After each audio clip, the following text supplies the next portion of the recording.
If your pop-up has a problem, say it doesn't appear on your website, you may quickly locate and resolve the issue on your own. Popupsmart has a debug mode which reports what's working correctly or incorrectly with your pop-up campaign.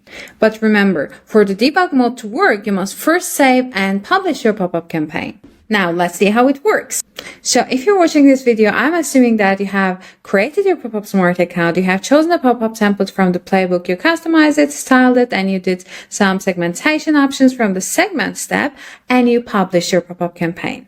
So after you publish, on the publish step again, you will see the debug button right here. As you can see, I'm viewing my website on debug mode right now. I can see the targeting options that are working.